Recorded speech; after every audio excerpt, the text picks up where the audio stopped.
Hello, and welcome to this new story.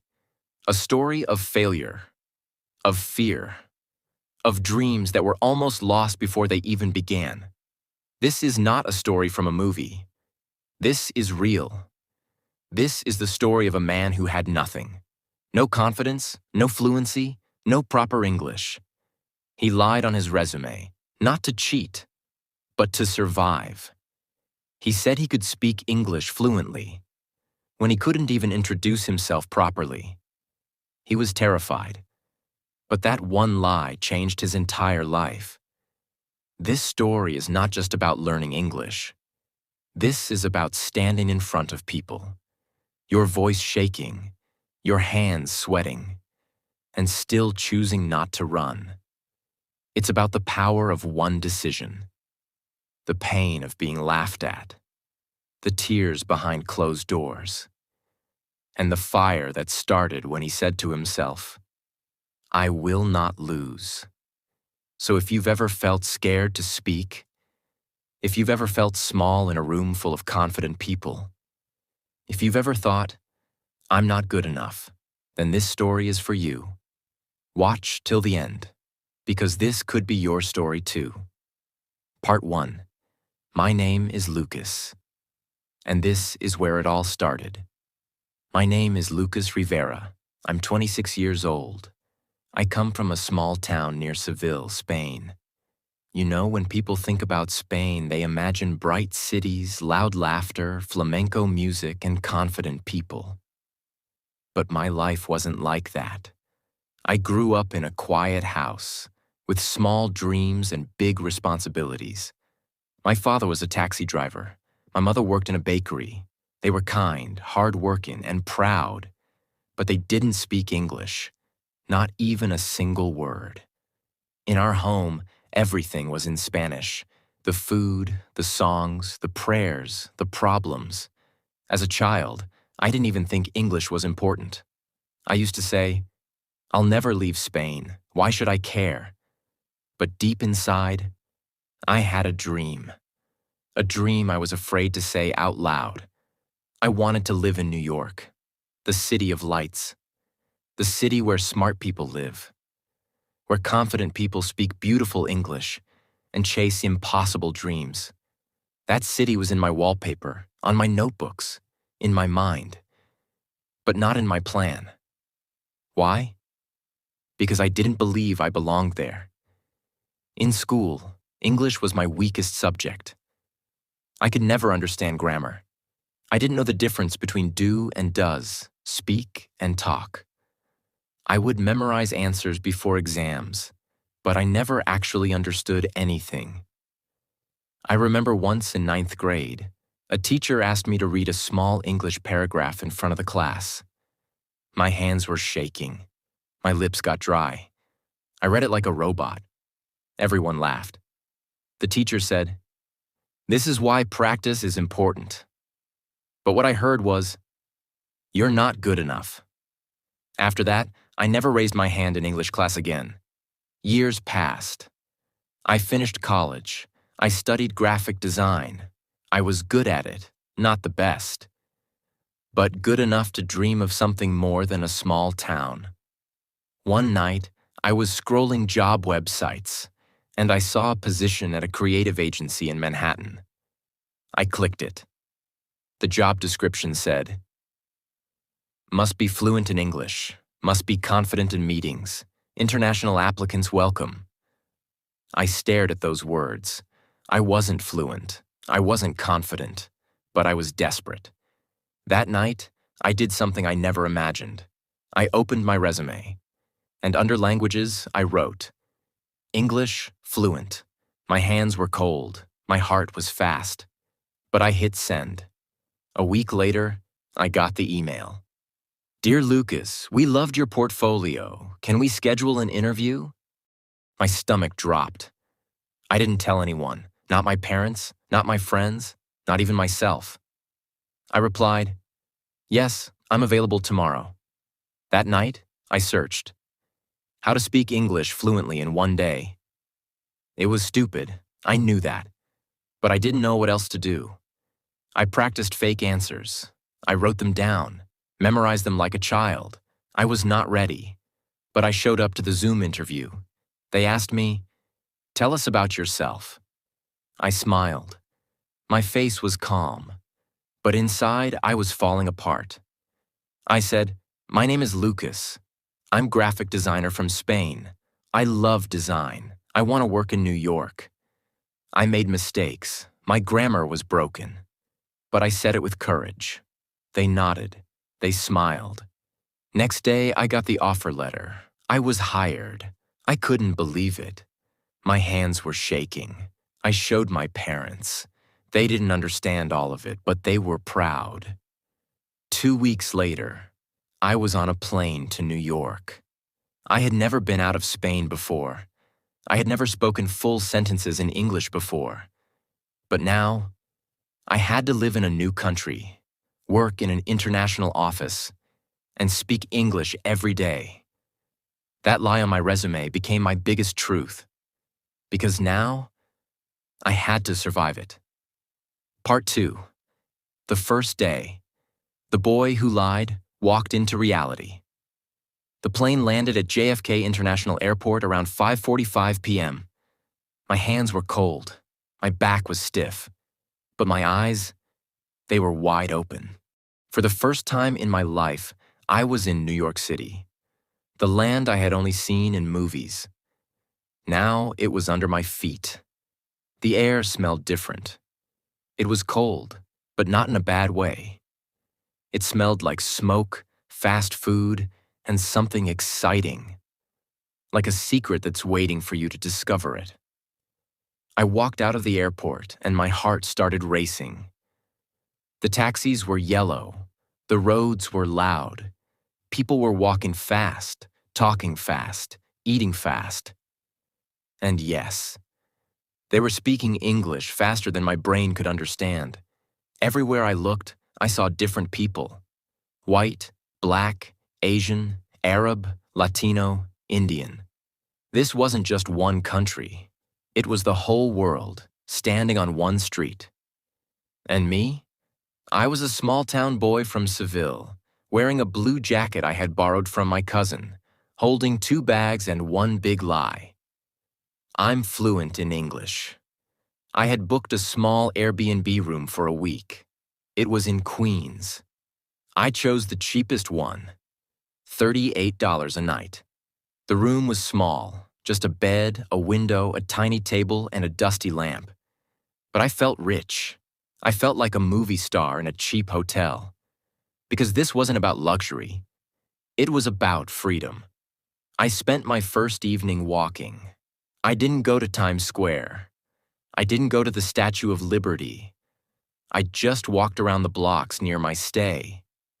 I watched people. I listened to conversations. I looked at store signs and menus and tried to read them silently. I was hungry, but I was too scared to order food. I didn't know how to say it. What if they asked me something? What if I didn't understand? So I went to a small grocery store. I picked up a sandwich, a packet of chips, and a can of soda. The total was $8.90. I gave $10. The man at the counter said something fast like, "You want a bag?" I froze. What did he say? I smiled nervously and said, "Sorry, English not good." He rolled his eyes. "Bag? You want bag?" This time I understood. I nodded. He threw my things in a bag and said nothing else. I walked out, embarrassed. That night I sat on the bed. I ate my sandwich in silence, and I thought, what am I doing here? I had my first panic attack that night. Not the dramatic movie one, just small and quiet. Tears came. I tried to hide them. From who? I don't know. Maybe from myself. I whispered to myself, "You said you're fluent. Tomorrow is your first day at work. What if they find out? What if they fire you? What will you do?" The next morning, I woke up at 6 a.m. I took a shower. I used my own towel because the Airbnb one looked old. I wore a simple white shirt, black jeans, and my only pair of office shoes. I had no winter coat, so I wrapped a scarf around my neck like armor. I took the subway for the first time. It was loud, crowded, confusing. I kept checking Google Maps every 2 minutes. I missed my first train. Then I stood on the wrong side of the platform. Then I got off at the wrong stop. Finally, I reached my office building in Manhattan. It was beautiful. Tall glass windows, a golden logo on the door, people in clean suits and powerful shoes. My heart was thumping like a drum inside my chest. I walked to the reception. The lady smiled and said something fast. I didn't catch all the words. Something like, "Hi, welcome, name and appointment, please?" I smiled. "My name Lucas, first day today." She typed something. "Ah, Lucas Rivera. Yes, you're with creative team, 12th floor." I nodded. I didn't say anything else. I didn't even say thank you, because I was afraid I'd mess up. The elevator ride was long, not because of the time, but because of my thoughts. Will they know? Will they laugh? Will they understand my accent? The doors opened. A woman in a black blazer greeted me. "Hi, Lucas. Welcome. I'm Sarah, your team lead. Come, I'll show you around." She was warm, friendly, confident. She spoke fast, but with a smile. As she walked me through the office, I tried to listen. I caught only some words. "This is the pantry. Free coffee here. That's the conference room. Our creative team sits here." I kept nodding like I understood everything, but inside, I was drowning.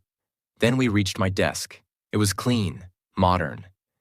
There was a small welcome card with my name on it. Lucas Rivera, welcome to NYC. My eyes watered again. Not because I was sad, but because I had made it here. Somehow, with broken English, with fear in my heart. But I was here. I sat down, opened my laptop, pretended to look busy. Then came the real test. At 10:30 a.m., we had the team meeting. 6 people, all native speakers, fast, fluent, funny. They were joking, laughing, sharing ideas, throwing words like, "Let's circle back. Maybe we can pivot." What's the vibe we're going for? I didn't know what any of those meant. My hands were cold. My lips were dry. I said nothing. Then Sarah said, "Lucas, what do you think?" Time stopped. I looked up. I opened my mouth, and nothing came out. Then I forced myself. I think design is nice, but maybe a little more bright? Silence. Then one guy said, "Yeah, I see what you mean. Add more color, right?" I nodded fast. Yes, more color." The meeting moved on. No one said anything, but I knew they noticed. My words were broken. My grammar was basic. I sounded like a beginner. And I was. After the meeting, I went to the bathroom. I looked at myself in the mirror, and I said, "You have 2 choices. Be scared forever, or become fluent, become fearless, even if it takes time." That day, I made a decision. I would no longer be Lucas from a small town. I would become Lucas, the man who taught himself English from zero, who changed his life word by word, sentence by sentence. That night, I didn't go out. I didn't call my family. I sat in my small Airbnb room. I opened a notebook, wrote on the top, "Mission, English fluency," and I wrote a plan. Wake up at 5 a.m. every day. Watch 1 hour of English videos with subtitles. Repeat what I hear. Write 5 new sentences daily. Speak in the mirror. Record myself. Don't miss a single day. No excuses, no fear. And finally, you lied once. Now earn the truth. That was the first day, and it changed everything. Part 3. From silence to voice. The days that changed me. I woke up the next morning at 5 a.m. It was dark outside. The room was cold. The heater in my Airbnb made a strange sound like an old man coughing. I pulled the thin blanket off me, sat up, and rubbed my eyes. I was tired. I had slept only 4 hours. My body said, "Sleep more." But my mind screamed, "No, you made a promise last night. Wake up. Start now." So I stood up. I took a deep breath and said out loud, "Good morning, Lucas. Today, we begin." It was my first morning training myself in English. I made a cup of coffee in the small shared kitchen. The coffee was bitter. But I didn't care. I was hungry, but I didn't eat. I only had one goal: become fluent in English, whatever it takes. I opened YouTube on my phone. I searched English conversation with subtitles. I found a video of two friends talking in a coffee shop. One was saying, "Hey, long time no see. How have you been?" The other said, "I've been great, just busy with work. You know how it is." I paused, rewound, played again. "Hey, long time no see." I repeated it out loud. "Hey, long time no see." Again. "Hey, long time no see." I spoke slowly, word by word. My tongue felt stiff. My mouth was not used to these sounds. It was like teaching a baby to talk. Then the second sentence. "I've been great, just busy with work." I broke it into small parts. I have been great. I've been great, busy with work. I repeated it 10 times. Each time I felt a little more confident. I had never done this before. Back in Spain, we just memorized grammar rules. Nobody taught us how to speak naturally. But now, here I was, a grown man in a foreign land, learning to speak like a child. And you know what? It felt powerful. That 1-hour practice became my morning ritual.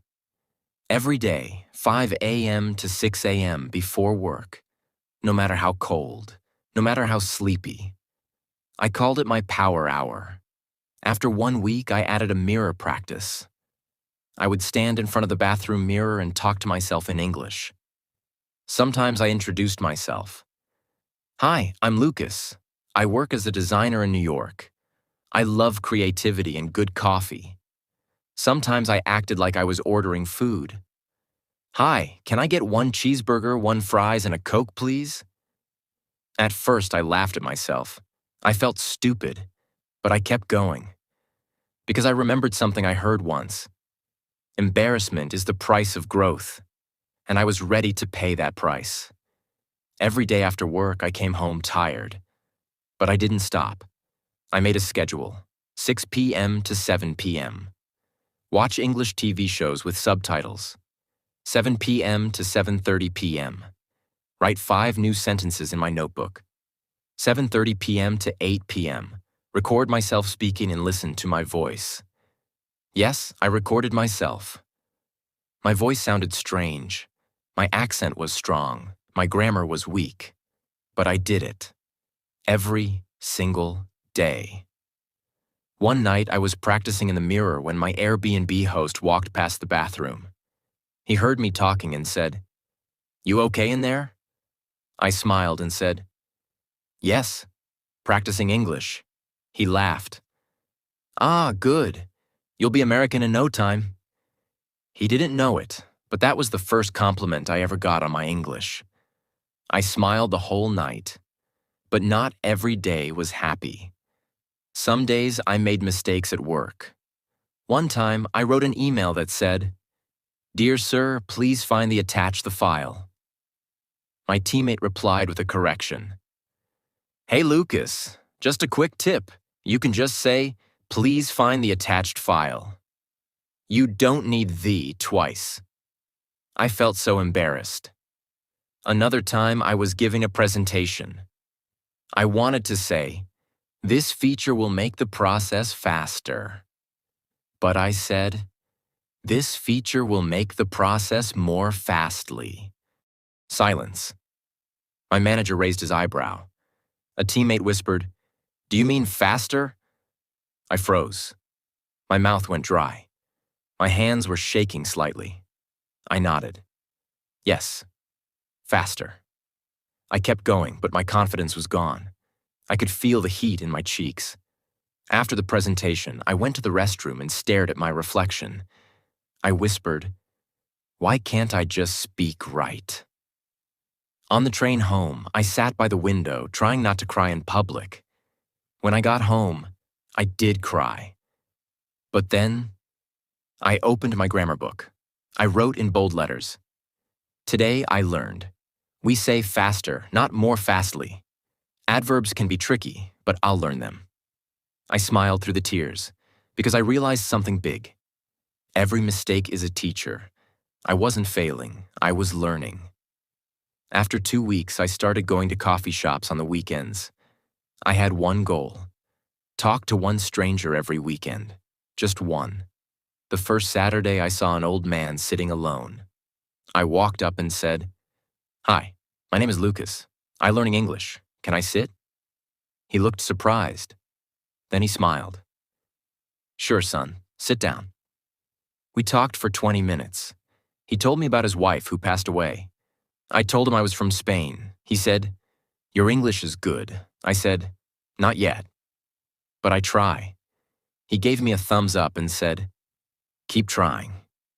You'll get there." That day, I felt like a hero. Not because I spoke perfect English, but because I had the courage to speak at all. By the end of the first month, I had filled 2 notebooks with new words and sentences, practiced for 45 hours, spent $200 on coffee and snacks while talking to strangers, made 4 new friends, started understanding 60% of conversations at work. My confidence was growing. My fear was shrinking. But the biggest moment came in the second month. Our team had to present a new idea to a client. Sarah said, "Lucas, we want you to lead the design part." I panicked. "Me?" I asked. "Yes," she said. "You've worked hard, and it's time." I didn't sleep the night before. I practiced my lines 50 times. "Good afternoon, my name is Lucas. Today I will walk you through our design vision. We wanted something modern, clean, and emotional." The next day, I stood in front of the client. My hands were shaking. My voice was low. But I kept going. And you know what? I did it. I made mistakes, yes. I forgot one sentence, yes. But I didn't stop. I finished. And when I looked up, they were clapping. My manager smiled. The client said, "Great presentation. Loved the color story." I walked out of that meeting with my chest out, shoulders high, and tears in my eyes. Because in that moment, I wasn't Lucas the liar anymore. I was Lucas, the English speaker, the warrior, the man who didn't give up. I called my mother that night. I told her everything. I cried. She cried. She said, "Mihijo, I'm proud of you, always." I looked out the window that night. New York City lights were glowing like stars on the ground. And I whispered to myself, "This is just the beginning." I had only 31 days left. 31 days to survive. 31 days to prove I wasn't a liar. 31 days to become the person I had pretended to be. That morning, I stood in front of the mirror, wearing my navy blue shirt, fixing my tie with shaking hands. The mirror didn't lie like my resume did. It showed me the truth. Eyes full of fear, mouth dry, heart pounding like I had run a marathon. But I repeated the same line I had written on a yellow sticky note stuck to the mirror. One sentence better than yesterday. That was my promise now. Just one sentence, just one new phrase, just one step forward. But that day, something unexpected happened at work. My manager, David, called me to join a client Zoom call. A real client. A real meeting. Real English. My legs felt weak. My hands were cold. My stomach twisted like I had swallowed ice cubes. I said, "Yes," but my voice cracked. I joined the call with a fake smile and real fear. The client spoke fast.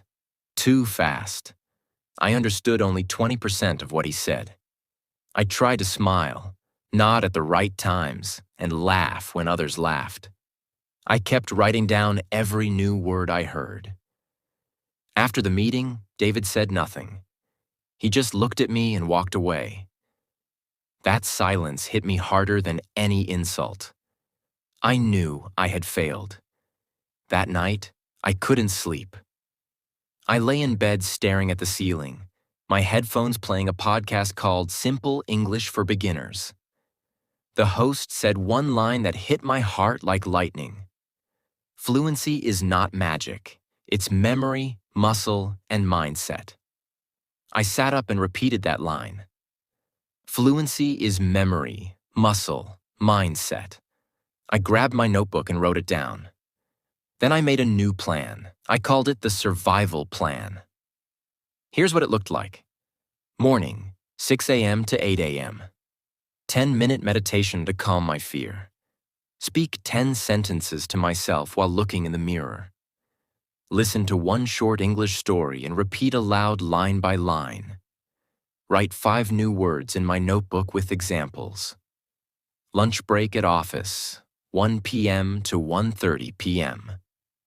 Watch a 10-minute business conversation on YouTube. Speak one English sentence to a coworker. Evening, 7 p.m. to 9 p.m. Read one page from The Alchemist in English and underline new words. Practice English writing, emails, journal, random topics. Record 5 minutes of myself talking about my day in English.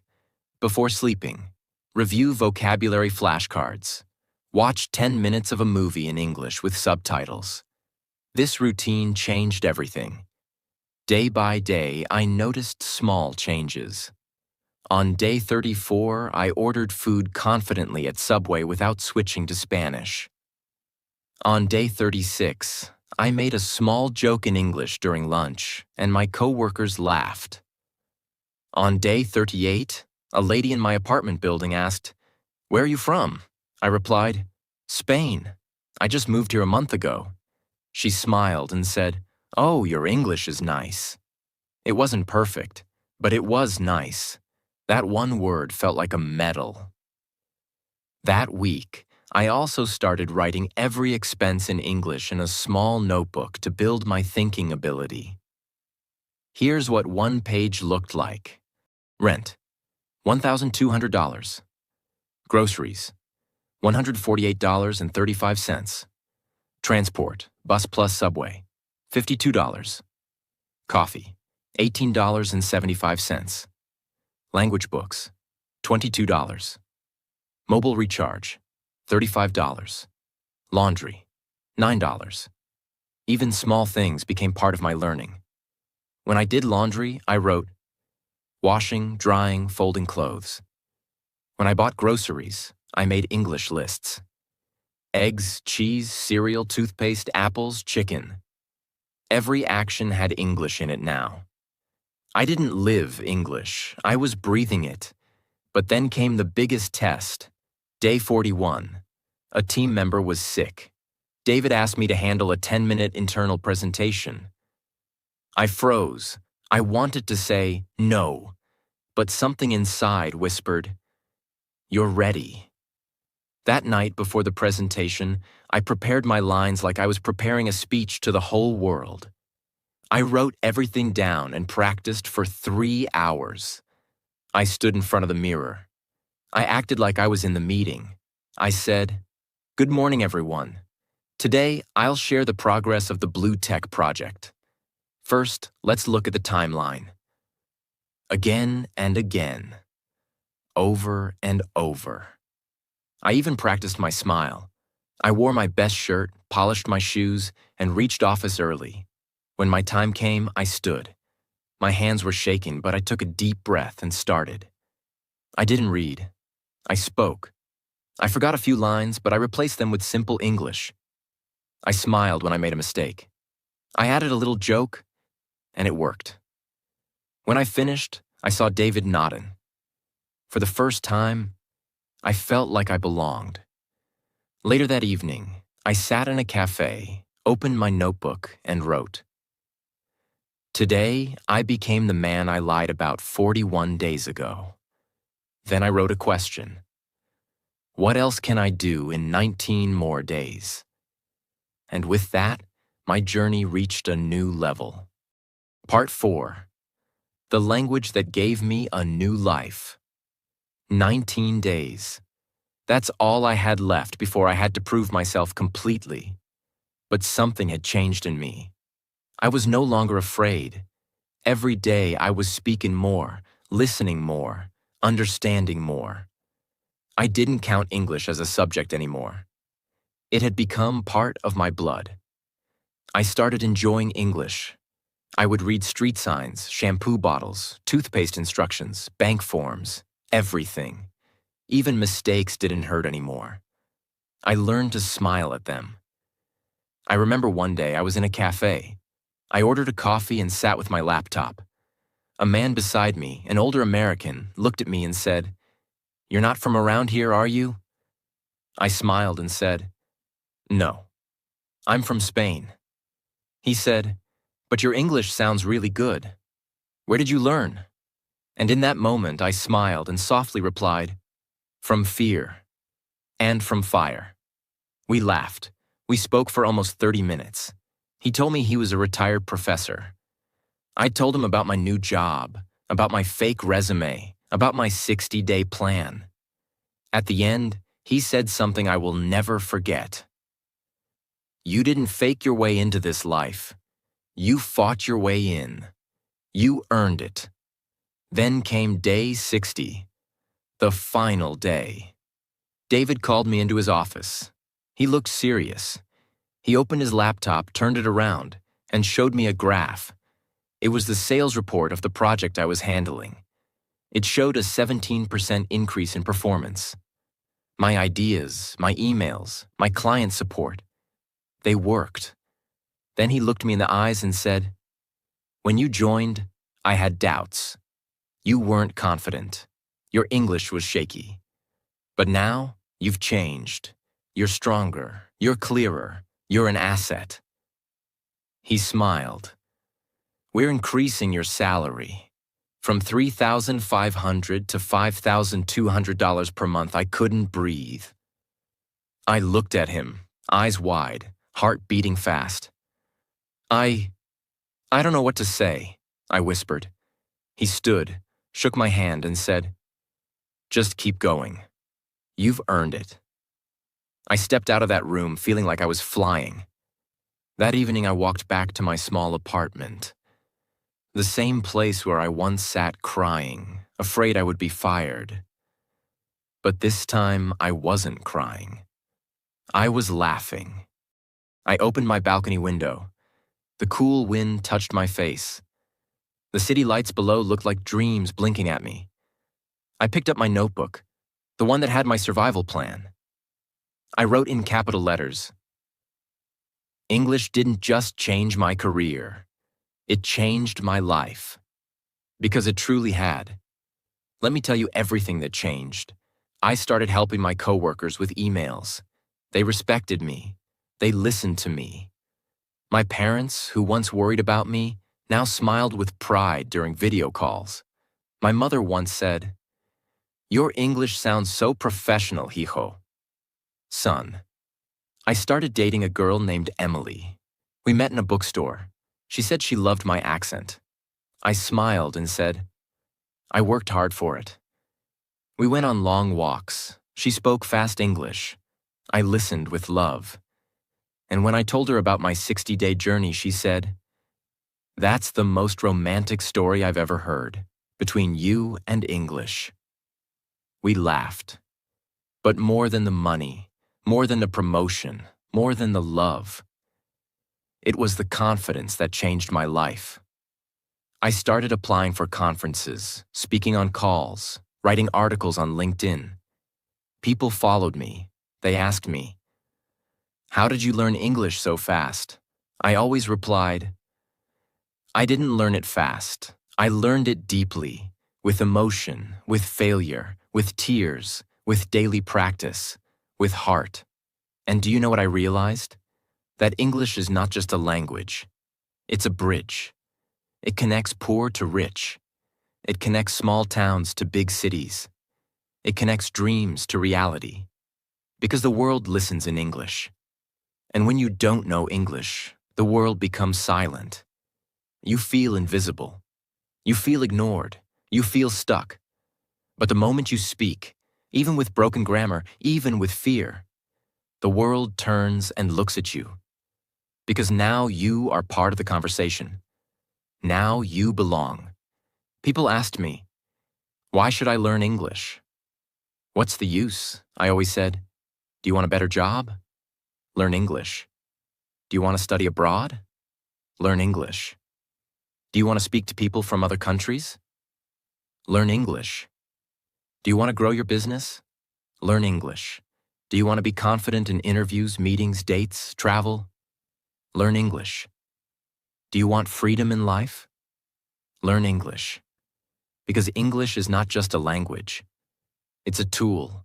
It's a weapon. It's a superpower. It makes your brain sharper, your world bigger, your voice stronger. Now it's been 2 years. I've moved to a bigger apartment. My salary is $8,000 per month now. I lead a team of 12 people.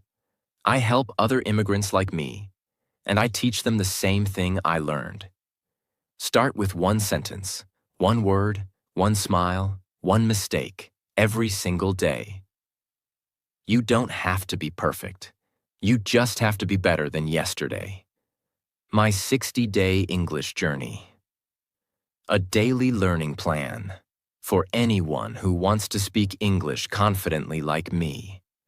I know how it feels when you're sitting in a group and people start talking in English and suddenly you go quiet. You feel small. You smile to hide your silence, but inside, your heart is burning. You feel like you are behind in life, like you don't belong.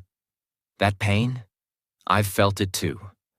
But I want to tell you today, English is not just a language. It is the power to open doors you never thought possible. So if you truly want to speak English, not just to impress people, but to free yourself, then this plan is for you. It's not about grammar books or big words. It's about small daily steps that can change your life forever.